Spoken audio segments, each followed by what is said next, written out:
So let's get into the nitty-gritty. There's a lot to talk about, especially when it comes to the president's speech. We'll also be taking a look at local government autonomy and calls by some local government chairmen saying they want to return to status quo. They don't want the autonomy. They want the state governors to continue to do that. But we'll get to that shortly. Joining us in the studio right now, Mr. Sani Shinkafi, Executive Director, Patriot for Advancement of Peace and Social Development. Welcome to the program. Thank you for having me. And Professor Oke Ikechukwu, the Executive Director, Development Specs Academy. Welcome again to the program. Thank you very much. I'm going to start off with you, Mr. Shinkafi. The president's speech yesterday has received a lot of criticism from all kinds of people from across the country, protesters, and two major things: that he didn't address reducing the cost of governance, didn't address some of the major requests of the protesters, almost as though their demands were ignored. What do you make of these criticisms of the president's speech? Mr. President made a national broadcast on end bad governance protest. He addressed the nation. We have not addressed the demand of the protesters. There are some critical demands by the protesters. Issue of hunger and starvation, poverty, corruption, reduction cost of governance, and removal of police subsidy, and insecurity, especially in the northern Nigeria. These are some of the critical issues Mr. President is supposed to address these demands. There are about 15 demands, but these are the major critical issues. So on the issue of hunger and starvation, Nigeria will have getting to over 1 million hectares of land, which are only 10 to 15% are being cultivated. More than 900,000 hectares are uncultivated due to the activities of armed banditry, terrorists, and other criminal elements, most especially in the northern Nigeria, where we have a land for farming. So the Nigerians, there must be hunger. If the Mr. President is not ready to address the insecurity squarely, people have been sacked from their ancestral homes, businesses were closed down, small and larger scale farmers cannot be able to go to farms, people are being kidnapped for ransom, cattle rustling. So there must be a hunger on the land when there is no security. And that is what also generates to the food insecurity in Nigeria. And if you look at what is happening now in the country, we have people has unlimited wants, and the resources are limited. So the limited resources mismatch with the unlimited ones, and that is what generated to the also low cost of living, the devaluation of Nigerian currency, forests, corruption in the oil sector. If the government is saying on the presidential speech, he said he made mention of the reforms and also the achievement of his administration for the first 14 months.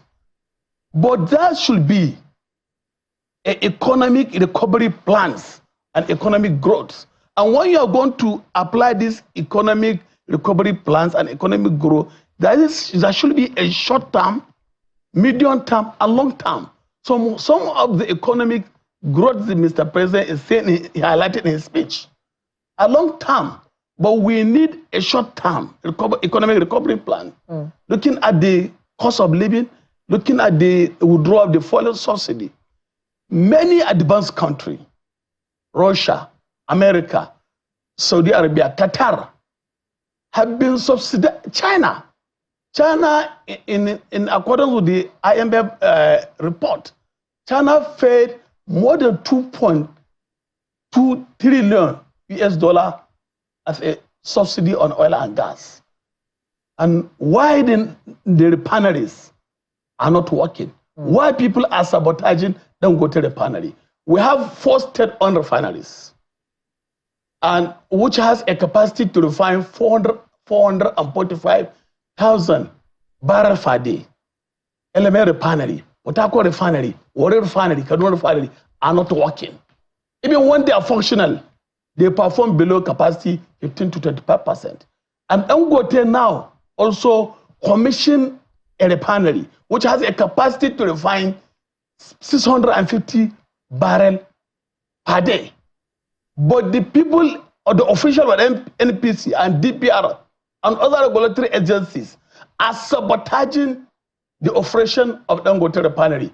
So if the government can give room, or if the central bank can give intervention loans to operate a modular refineries, to privatize these state-owned refineries, and also give Dangote refineries with the crude oil to refine this petroleum product, I think the market forces, that is the essence of the regulation of the oil petroleum sector. The market forces will now liberalize the market, the economy. I mean, we heard the Minister of Agriculture yesterday on one of our programs, I think it was on Politics Today, where he was basically saying, you know, some of the things that you've mentioned. We're not producing as much as we are growing.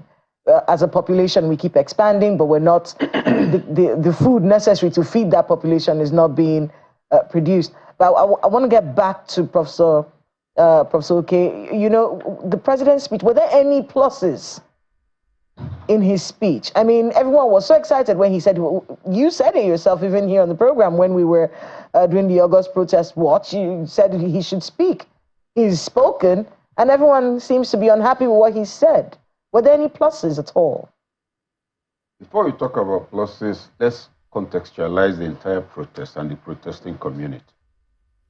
In the last 10, 15 years, the locus of public protests have changed. 80s, 90s, the 2000s, you had people who were known to drive public protests. Adams Oshiomhole, Femi Falana, Sheikh Hussaini, and the rest of it. So there were people who, once they got into the public domain, you knew there were issues.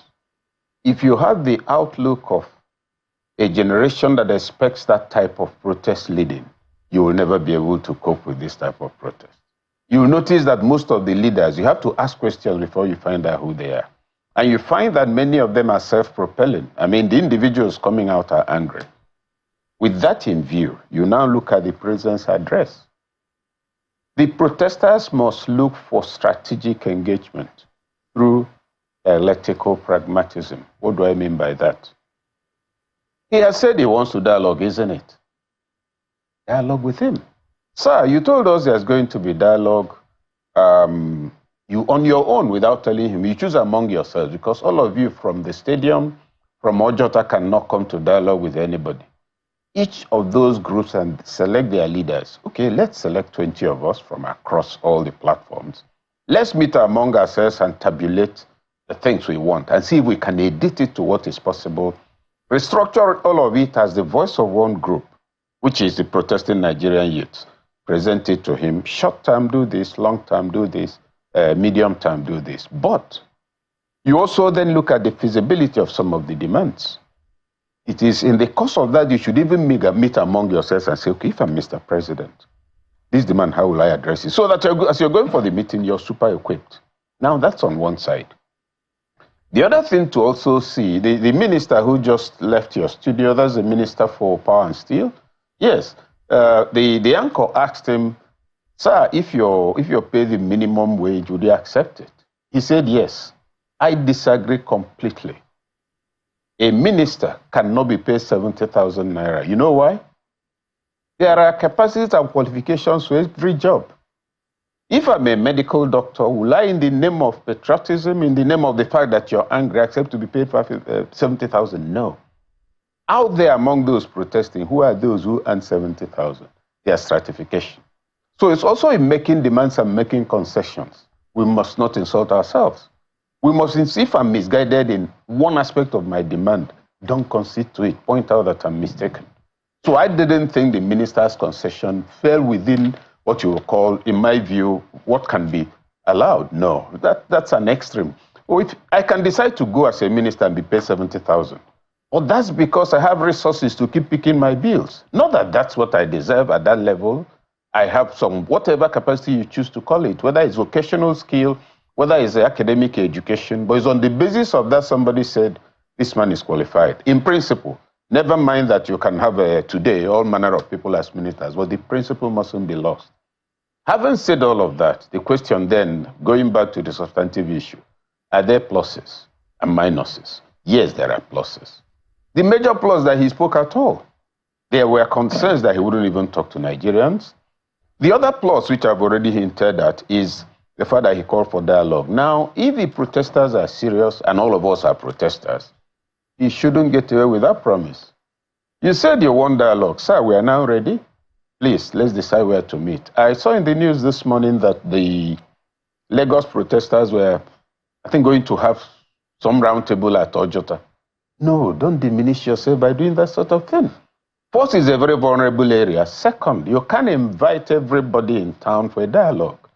Not in the village square. There are people, the leaders, for instance. If I'm leading a group of the protesters and we need to discuss with Sanwo-Olu, who is the governor of Lagos State, you expect me to carry all my members? Will that be a discussion? So let them structure it better. But they must be congratulated for raising the core issues Nigerians are angry about. Let's talk a bit about some of their demands, Okay. Prof. So one of the criticisms, and they have come under a lot of criticism, not just from government spokespersons, but also from Nigerians. Mr. Shinkafi talked a little bit about short-term, medium-term, and long-term solutions to some of the demands that were made. And most of the solutions that we heard were long-term solutions. But we do have short-term issues and medium-term issues. In what ways can this administration meet up with some of these demands in the short term and the medium term? That's why I spoke of strategic, pragmatic, dialectical pragmatism. Now, when you throw demands and say, do what you like, all we know is that you should solve this problem. You're not being sufficiently strategic. Propose solutions, give 3 options. Now, for instance, you want the fuel price to come down to 200. I don't know where they got their figure from, but the last time before the increase, I thought it was 169. So maybe there's another thing going on, but the point is this. Look, gentlemen and ladies, we've told the president that we don't want this, and we're insisting on it. These are our demands. That's why the shadow cabinet outlook, which has been a disastrous negative for all the opposition parties. Now, let's meet among ourselves. We are the young ones. This country belongs to us. Let us look at this thing. Why did they increase it? Does it make sense? Even if it does, can the people survive? If we have answers to these questions, let's now move on to implementation. Sir, we see that this is the reason for the subsidy. No problem. We see also that in removing it, the government gets more revenue. No problem. But what it means is that those of us who are consuming are still going to be taxed more, so our suffering will increase. Sir, we don't think, this is why we don't think there should be subsidy. Then the government presented a counter-argument. No, these are some aspects of this you're not aware of. Now, that's what is being looked for. Media visibility, media excitement, we've really given it to Tinubu. Forget that and look for results. Everybody, all of us, me talking, we are having a very rough time in this country. So this is not time for grandstanding, for showing how implacable you are, and all the rest of it. Soyinka is a friend of the president. Everybody knows that. A few weeks ago, 2 places were named after him in Abuja. It didn't prevent him from pointing out an overlooked point, which is a fact. Now, the details, I believe the president could also have mentioned some of those details. Imagine that after saying he's inviting them for dialogue, and in the course of that dialogue, that they protesters and the government will jointly review the specific demands and find out how feasible, what timelines, etc. So those are the pluses. Now, having looked at all of it together, I believe that using the opportunity to re-laud the achievements of the government, interesting as some of them may sound, is what is fueling the impression that it just didn't take us sufficiently seriously.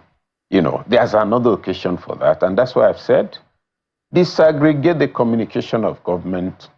All of it cannot come out in one day. People won't pay enough attention. And then, very quickly, 1 or 2 more sentences. And then also, you find that if you look at the interventions of the Ministry of Information on all the occasions it's intervened, it always attempts to structure its submissions. But I don't want to use displeasure. Is this tangential jumping in? Everybody wants to speak. And to that extent, being that there's no common narrative shared by those, even those who have come to your station, each person comes to throw in his own episodic perspective, and he creates a further impression that we're not sure these people are working well together. I want to speak with Mr. Shinkafi about, because that's another criticism that the president faced, was that he used the opportunity. In fact, some people say it was a missed opportunity. The time he was supposed to be to empathize. He did empathize in ways, but he's received some criticism for reading out things that they have done since they came into power. But from the president's side, they say one of the issues that people said is that we're not communicating properly. We have all of these things available, and Nigerians don't know that these things are happening. So what's wrong with him explaining that over and over again? And I do have to note that ads from the presidency talking about one project or the other have increased exponentially since yesterday across all media platforms. Talking about the things that he has done and the communication bit of it, was it wrong for him to reel out all those things while he was giving the speech? And how can they get more Nigerians to really know what they're doing? Because it does feel like a lot of blinking is going on in the dark. You see, what Mr. President highlighted in his speech yesterday, it has shown that there is a communication gap between the presidency or the people in the inner circle of the government and with the Nigerian masses. Because Mr. President, in his speech, he highlighted the debt services, how much they paid for debt servicing. And he talked about giving a CNG kits to private and public transport to ease the tension of the poly increase. And he talked about the issue of some economic growth. So when you're talking about economic growth, it is something that is a long term. For people to see the result, it will take some time. And looking at the size of the Nigerian population, the birth rate on daily basis to approximated 20,000 babies are born daily. So times 30 days to give you 600,000. Times 12 months to give you 12 months to give you 7.2 million. Then if you take it for 10 years, Nigerian population will have an additional 72 million population. Looking at the size of the population, there's increase in size of population density. Nigeria, the federal government, state government, and local government has to come and face agriculture squarely to fight hunger and starvation. So these are some of the critical issues which Mr. President need to tell Nigerians on the issue of debt servicing, on the issue of the cost of governance, and many issues. On even what he said that they are going to take the money which were collected from the EFCC under some corrupt people, 50 billion, injected into some empowerment programs, which is a welcome development. But Mr. President and his inner circle are not communicating well. And even Mr. President needs to change his inner circle, those who are in the villa. It is very unfortunate. Mr. President, 24 hours before he delivered a national broadcast, the speech leaked out. I've heard some people say they probably leaked it themselves just to test the waters. We see that happen a lot. Prof, I don't know if you understand. That is correct. Yes, because but we have never experienced this in Nigeria. Sometimes when you're not sure, we have. Sometimes when you're not sure of how the Nigerian people are going to take something they're going to say, you move it out. If they react, you say, no, it wasn't us, that's AI. but I want to move to my colleague in Lagos, Ayo. Would like to throw in a few questions in there, Ayo. Thank you, Kayla. Let me begin with you, Prof, about communication. Mr. Shinkafi has mentioned that quite a few times. And I'm just wondering if, in your opinion, the issues are significantly addressed. How would you rate? Because I saw some commercials earlier before we came on the program, and it would look like the government was reacting to the issues as opposed to being proactive. So in terms of proactive communication, how would you rate the performance of the federal government and the state governments? From the angle of the federal government has allowed itself over the last 1 year to be seen to have many voices, most of them uncoordinated. You only need to go to the records to find out how Mr. Onanuga, how many times he has made statements that the presidency itself denied, repeatedly, and on core national issues. He is a very competent, experienced, and highly respected media person. One of the people who, if you're talking about those who fought for democracy in this country through the media, and all of that. So it doesn't diminish from my regard for him. But then you have several others, and then occasionally some head of agency will jump out, go on air or put out adverts showing all they are achieving. You see, you must make a distinction between effective communication and information dissemination. When you keep throwing out information from diverse sources and there's no thread holding them together, it will be out there. When you now come to speak, somebody will say, oh, you mean that is happening? And my question to the counter question to the question is, how much is effectively channeled through the Ministry of Information, and how funded is the Ministry of Information? And with all the challenges they have, people are talking about Boko Haram and the rest of it and say national orientation. I mentioned that the last time I was on TV. NOAA has a job to do. The resources should be given to it. Now, having said all of that, communication by a ruling party, must it be a federal affair? You mentioned the advertisements on television. That's fantastic. Question, how many people have electricity at the time the advert is running? I'm not talking about those of us in Abuja, Lagos, and state capitals. The only way it can get to them is that the various layers of government and those who have responsibility for those layers of government drill down the information. That means they first of all get it. Are there roundtables within government, state governments that drill down to local governments? Look, go and tell our people this is what we're doing. I had calls to organize a training program on public communication for one of the states, of the party. I went, not first of all, none of them knew anything about public communication. His appointment as a spokesman, local government level, I didn't know such things existed. Now, when they didn't know what's going on in their party. Unfortunately, many state publicity secretaries also don't, apart from attending meetings. So here is what I think should happen. The federal government has to completely recalibrate its perception and conception of public communication, national communication, and strategic engagement.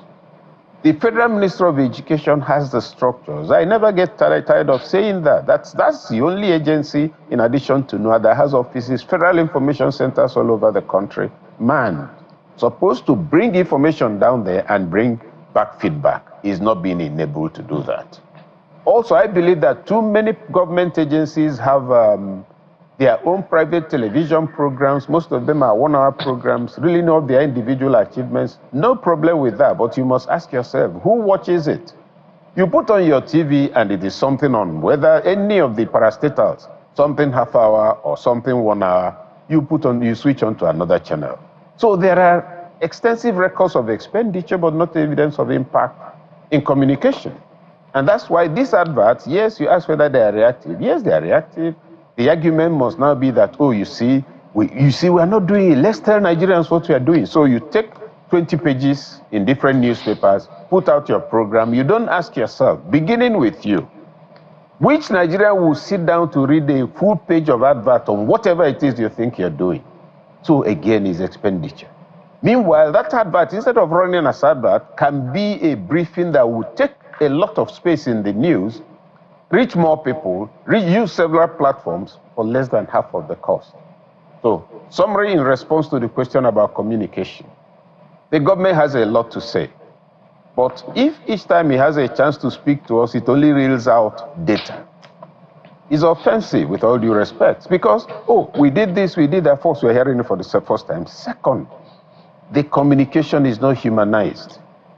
There's even the very combative ones. And that's why government should also begin to disaggregate who should come before the public at all. Who should come before the public? Offensive information ministers put Nigerians off, and we've had repeated experiences of that. Do we have one now? No. Could we get the stories flowing through and around the structure that does not have an immediately upsetting effect? That's what should happen. And also, communication from the presidency itself has to simply be streamlined. Who is it that must clear everything coming out from the presidency? If something comes out, if we know that it is X, anything that comes out as inappropriate is his fault, not the fault of the specific person who did it. And all of us have had a lot of experience in this. Create a cohesive, template, put everybody together, let there be clear narratives. It could be 3 or 4 points on any issue, but anybody who must speak must be aware of those. On that same issue, Prof, you talked about the platforms. There are a good number of people who will be wondering whether or not the government, be it federal or state, and I'd like you to also expatiate on the states a little more, because that's where the people live. I've had reason to look at, some social platforms of some state governments, especially the major state governments who have the most people in the country. And believe me, a good number of them have less than 1 million followers. Even some 500, some even 200, some even 100,000. And I'm wondering, where is the engagement here? So it would seem like the information is there, but there is no engagement. Consequently, the communication cycle is not closed. I've looked at it. It's not because government cannot do it, because even right now, I'm checking the Nel Fund Nigeria Twitter handle, X handle now, and I see that there's a lot of engagement. So it is something government can do. Why they don't do it is the issue. So the question that I'd like to ask you is, what should government be doing now, not just to react, but to be proactive in raising the issues and engaging people the way they ought to, significantly and sustainably? The government should put out what I'll call a national engagement template. At the end of every week, it should be said, this is what we have done this week. Now, this thing we have done this week, how can Nigerians become aware of it within the next 24, 48 hours? The structures are already in existence. You put out the information. State governments and state governors is mediated to the party leadership in the state. That party leadership, by our current warped structure, is now apparently headed by the governor. So when you drill down what's going on, and that's why I keep emphasizing political education. If I'm part of the opposition, I will make sure that there's a rally every month in one state or the other. And we're not talking about the one that will fill the stadium. Party meetings. Let each party chairman hold a meeting in his own local government, make a provision. Entertainment and the rest of it, it will not cost more than 2 million. Let's even assume it's 5 million per local government. It is totally affordable. With that, you're building cohesion. You're making people feel good about themselves. The bosses that will bring them to the meeting, they will get paid their money for a day, which in those days would be about 300-400, but now maybe 5, 10, 15, 20,000. Still affordable. Those who come and go, they will have some refreshment. They will know those who are members of their party. Now, political education dovetails into public government education because the government in power uses that to drill down to every level and every layer. You will then find 2 people who are selling yams in the market arguing about their parties. It happened while we were growing up. But this elitist orientation, where the governor will just make an address. They are not even doing that now. And I've asked the questions in the last 48 hours. Did the other governors not see Fubara? Is he not a governor like them? Was he attacked? Are they not asking themselves, to what extent do I belong in this environment? Must it take me for them to know we're doing anything? Now, picture a situation where all the governors took ownership of their spaces. You look at Kano. They say, oh, those who rioted are mostly little children. People indoctrinated them. Hungry children do not understand the ideology. Yeah. And Kano has one of the largest number of public hungry children in the Federal Republic of Nigeria. So yes, a new mode of engagement that moves. Communication comes from the sense of commune. It's related to community. It's a movement of how you feel from your soul, reaching another and drawing empathy. And I'm hoping that information dissemination and data distribution. I'm hoping that by this education of yours, I mean, there are those who would take a cue. But let me ask Mr. Shinkafi one question before Kayla takes over back. I mean, you spoke the other time, Mr. Shinkafi, about insecurity and how that the federal government is not doing something about what is happening in the local governments. And I'm wondering whether or not, it's not even a significant challenge here. Kayla mentioned the other time, some local government chairmen, and I understand it's in Oyo State, are saying, no. We don't want to do what the Supreme Court is saying. We want the federal government to be paying our money straight to the state governments. On the one hand, there are those who would question whether or not that is in line with the Supreme Court. There are those who would also say whether or not that is something coming from the state governments, knowing the reaction of the state government to that in the first place, and the implication of that on insecurity at the lowest level of government in Nigeria. You see, one of the major problems of Nigeria is the state governors. In the presidential speech, Mr. President highlighted for the first 14 months, they disbursed over 570 billion to 36 state governors, including FCT. Yet, it has not changed the narrative of the poverty at the downtrodden masses at the local government level. And the money which are being allocated to the 774 local government, most of these funds are being siphoned, diverted, for personal enrichment by some of the state governors. When they pay salary, they siphon or divert the funds. So the issue of the local government autonomy, which is a declaratory judgment by the Supreme Court, and the Supreme Court is the apex court of the land. And nobody can appeal the judgment of the Supreme Court. Whether the local government chairman of Oyo State like it or not, they must abide by the decision of the apex court. I mean, I was just going to say, sorry to cut you in there, but we do have to manage our time. I was just going to say, how they feel about it doesn't matter. It doesn't. It doesn't matter how they feel about it, doesn't matter. Because it's the Supreme Court, they should talk to God about it. So how they feel about it doesn't matter. So the or they didn't have to let us know. They could have maybe collected it and just sent it back to the governor. So the battle of the local government funds are one of the contributing factors of the hunger and starvation in the land. Because these funds are not judiciously utilized by the council chairman in some of the developmental projects in their various local government areas. I think when it comes to local government autonomy, and I wanted to be able to get you on that before we close up this morning, because you used to be former chairman, Committee on Prosecution of Bandits. Yes. And one of the issues that we're having is insecurity, which has also snowballed into this food insecurity that we're feeling right now. At the local government levels, with the autonomy that was granted local governments, in your view, as someone who had to deal with these bandits and banditry, especially in northern Nigeria, this autonomy, just speak to the importance of it at the local levels and what local government chairmen need to understand about their role when it comes to securing our country. The benefit or advantage of the financial autonomy, the council chairman of local government in Nigeria, they will be financially independent and they will be able to execute their budgets.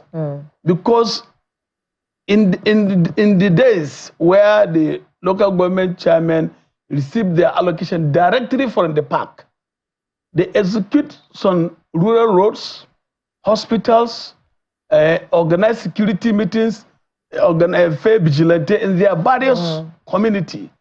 But when they are not financially independent, you see in some state, after the governor pays salaries, the local government will end up having 5 million naira, which is not even enough to cater for. We do have to wrap up. I wish we had more time. I think we're going to have to get you back here, Mr. Shinkafi, because we need to talk about this local government autonomy so people can understand what roles they are here to play. Thank you so much for being with us, Professor Ike Chukwu, Executive Director, Development Specs Academy. Thank you very much for being with us here this morning. And of course, Mr. Sani Shinkafi, the Executive Director of Patriots for Advancement of Peace and Social Development. Thanks again. Thank you. Business Morning on Sunrise Daily is up next. Stay with us.